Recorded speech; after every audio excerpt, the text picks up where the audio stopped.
In the early days of 2002, Atlanta Newcastle County Police were called to Ronald Huff's residence for a welfare check. His friends and neighbors had grown concerned about the otherwise punctual and by all accounts community-oriented man's unusual absence. The officers, expecting a routine house visit, were wholly unprepared for the life-changing sight that awaited them. They had discovered the 42-year-old ex-soldier's and mechanic's mutilated corpse laying in a sitting position on the floor as soon as they'd entered. It was being devoured by 7 large monitor lizards.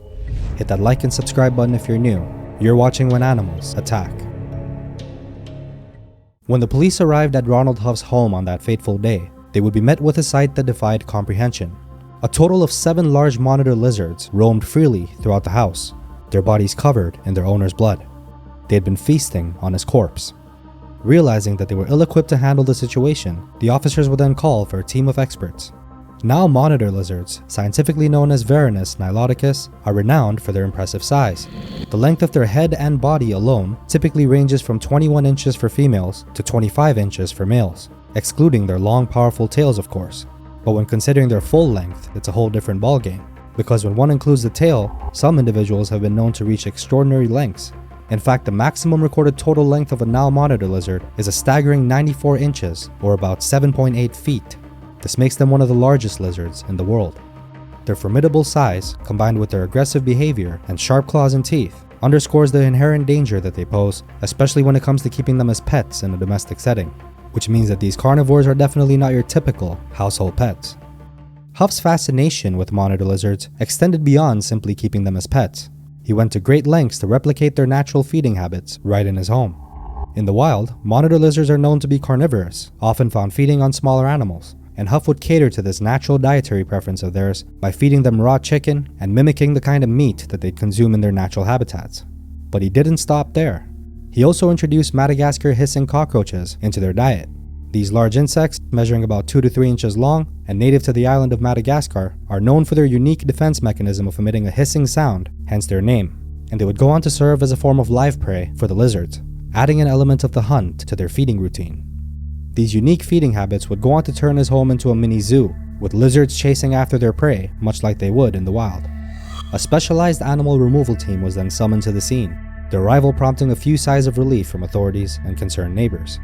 As the specialists cautiously entered the house, they would be met with a series of aggressive hisses as the lizards, agitated by the intrusion, resisted their capture attempts fiercely, their scaly bodies writhing and thrashing in protest. Amidst the chaos, however, one lizard stood out. Its face was smeared with blood, and its eyes filled with a menacing glint. With an aura of menace unmatched by the others, it displayed a level of aggression that sent shivers down the spines of even the most seasoned members of the team of specialists, many of whom had years of experience dealing with dangerous situations involving a myriad of wild animals. And it was this particular lizard that was found chewing on Huff's face when the officers initially arrived at the scene. The animal removal team fought tooth and nail to subdue the aggressive lizards, their training and expertise tested to the limit. And finally, after a relentless struggle, they managed to capture and safely remove the reptiles from the premises. The battle had been won, but the price had already been paid. Ronald's life had been tragically cut short, his body bearing the marks of a gruesome struggle, and the side of his face, partially consumed by one of his own pets, would forever be etched in the memories of those who bore witness. Reports would indicate that Huff's cheeks had been eaten off. The monitors had also eaten his face and even some of his internal organs. Investigative reports would later suggest that Huff was bitten by one or more of his pets a week or 2 before his death, bites that led to a staph infection, a type of bacterial infection that causes serious health problems if left untreated. And unfortunately, the reports would also indicate that it appeared that Huff did not seek medical treatment following the bites, an ultimately fatal lapse in judgment. The reports would also mention that since Huff kept his apartment at a high temperature, around 80 degrees, to accommodate the lizards' natural preference for warm climates, the combination of the serious infection and a high ambient temperature likely exacerbated his condition, leading to his untimely death and its grisly aftermath, when the very lizards that he'd for years cared for began to feast on his dead body. Some investigators suggested that the lizards, driven by their predatory instincts, perhaps confused or distressed by the death of their caretaker, were forced to turn to the only available food source in their confined environment, leading them to turn to his body for sustenance. What makes these lizards particularly dangerous to humans is not just their physical prowess, but also their biological makeup. Nile monitors have extremely sharp teeth and claws. Their mouths also host a variety of deadly bacteria, And while these bacteria are not necessarily fatal to humans, they can still cause serious infections if a person is bitten or if their blood is somehow exposed to it. And in Huff's case, it was concluded that a bite from one of his lizards led to the aforementioned staph infection, combined with the high temperature in his apartment, once again likely contributed to his death. In the aftermath of the attack, an autopsy would fail to determine whether the monitors, ranging up to 6 feet in length, had killed their owner. Nonetheless, this shocking incident would go on to shed light on the ever-expanding international market for exotic pets. Around the same time of Huff's tragic passing, the Miami office of the United States Fish and Wildlife Service intercepted a shipment from Benin in West Africa. The cargo contained 2,000 reptiles and invertebrates, including 600 scorpions, raising concerns about the validity of the export permits. This single seizure was but just a drop in the ocean of the exotic pet trade, with over 8,000 legal animal shipments arriving in the United States in the past year alone, and countless others slipping through undetected. It's well known that the internet serves as a marketplace for a staggering array of exotic animals. From baboons to big cats, or primates to reptiles, the demand for these wild creatures seems insatiable, and one of the reasons for the allure lies in their untamed nature, untouched by domestication like traditional pets. The pet reptile industry alone accounts for approximately 2.5 million annual imports, highlighting the immense scale of the trade.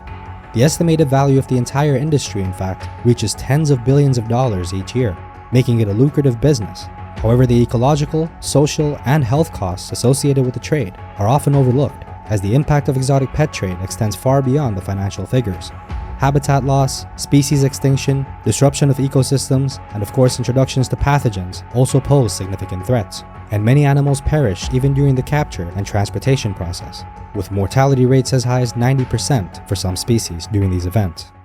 To this day, it remains unclear whether his monitors killed Ronald Huff or if he died naturally and was then devoured by the free-roaming creatures. What is clear, however, is that the line between fascination and danger was blurred, and not to mention crossed, leading to a tragic end to an incident that would end up being a chilling testament to the unpredictable nature of the wild. A stark reminder that even in the confines of our homes, natural rules still apply. And as we close this episode, I leave you with this thought. In the dance between man and beast, the music can stop at any moment, and when it does, it's survival of the fittest. If this episode piqued your interest, then our previous episode about a former American beauty queen who was snatched by a crocodile in front of the eyes of her horrified friends is likely to do the same. You can find it on the end screen of this video.